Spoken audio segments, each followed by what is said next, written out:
அனைவருக்கும் வணக்கம். இன்றைய பதிவில் நம்ம பார்க்கக்கூடிய மரம் கரிபலா. இதுக்கு ஈரல் பலான்னு இன்னொரு பேர் இருக்குது. இந்த கரிபலா பலா மரத்தோட ஒரு வகையான ஒரு இனத்தை சேர்ந்தவங்க. இதோட உள்ளே பார்த்திங்கன்னா சொலை இருக்காது, வெறும் காய் உள்ளே அப்படியே மொத்தம் ஒரே காயாக இருக்கும். இது பழமாகவும் நம்ம சாப்பிட்லாம், காயாகவும் சாப்பிட்லாம். இது எப்படின்னா நம்மளோட இறைச்சியோட ஈக்குவலான ஒரு உணவுன்னு சொல்கிறாங்க. அதில் என்ன நம்மளுக்கு ப்ரோட்டீன், என்ன ஒரு எதிர்ப்பு சக்தி, நமக்கு தேவையான ஒரு ப்ரோட்டீன்லாம் கிடைக்குது அப்படின்னு இறைச்சியில் நினைக்கிறோமோ அது எல்லாமே இந்த கரிபலாலாம் நமக்கு கிடைக்குது. இந்த கரிபலா பார்த்திங்கன்னா ஒட்டு ரகமாக, அதாவது நம்ம முருங்கை குச்சி உடச்சி வைப்பு வளர்ப்போம்ல, அந்த மாதிரி வளரக்கூடிய ஒரு மரம் தான் இது. வருஷத்துக்கு 2 முறை காய் காய்க்குது.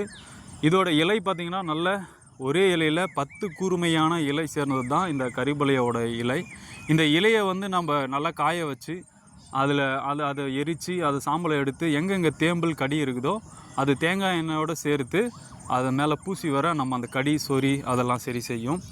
இந்த கரிபலால் நம்மளுக்கு என்ன ஒரு நன்மைனா, ரத்த கொதிப்பார், ரத்த சம்மந்தப்பட்டான அந்த அடைப்பு சம்மந்தப்பட்டான எல்லாத்தையும் சரி செய்கிறது தான் அந்த கரிபலாவோட வேலை. இவங்க பார்த்திங்கன்னா குண்டாக இருக்கிறவங்களே ஒல்லியாக்கிறதுக்கு மிக மிக ஒரு உன்னதமான ஒரு உணவுன்னு சொல்லலாம். ஏன்னா அவ்வளோ இதில் அந்த புரோட்டீன் இருக்குது, பசி எடுக்காது, அதே போல் கொழுப்பை கரைக்கிற தன்மையும் இருக்குது.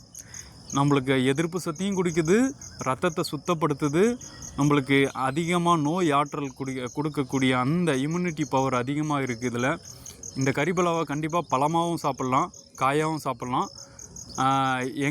எங்கே கிடைச்சாலும் இதை வாங்கி பயன்படுத்திக்கோங்க. முடிஞ்ச வரைக்கும் அந்த கண்ணை நீங்கள் உங்கள் தோட்டத்தில் வச்சு வளர்க்கக்கூட ஆரம்பிக்கலாம். அது நம்மளோட அடுத்த தலைமுறைக்கான ஒரு வழியாக இருக்கலாம். இதோட பழத்தில் பாயாசம் செஞ்சு சாப்பிட்லாம். இது காயாக இருக்கும்போது நம்ம பிரியாணிக்கு செஞ்சுக்கலாம், அதாவது கறி குழம்பு மாதிரி செய்யலாம். அப்புறம் உருளைக்கிழங்கு பொரியல் நம்ம தேங்காய் தீ செய்யலாம், அந்த மாதிரி செய்யலாம். இவ்வளோ அற்புதமான ஒரு கரிபலாவை நாம் மிஸ் பண்ணக்கூடாது. கண்டிப்பாக எல்லோரும் இந்த கரிபலாவை சாப்பிட்டு இந்த மாதிரி நல்ல பயனுள்ளதாக இருக்குது அப்படின்னு சொல்லிட்டு நீங்கள் நினச்சிங்கன்னா நம்மளோட கமெண்ட் பாக்ஸில் போடுங்க. மறக்காத நம்ம சேனலை சப்ஸ்கிரைப் பண்ணுங்கள் ப்ளீஸ். மீண்டும் நம்ம அடுத்த பதிவில் சந்திப்போம். நன்றி, வணக்கம்.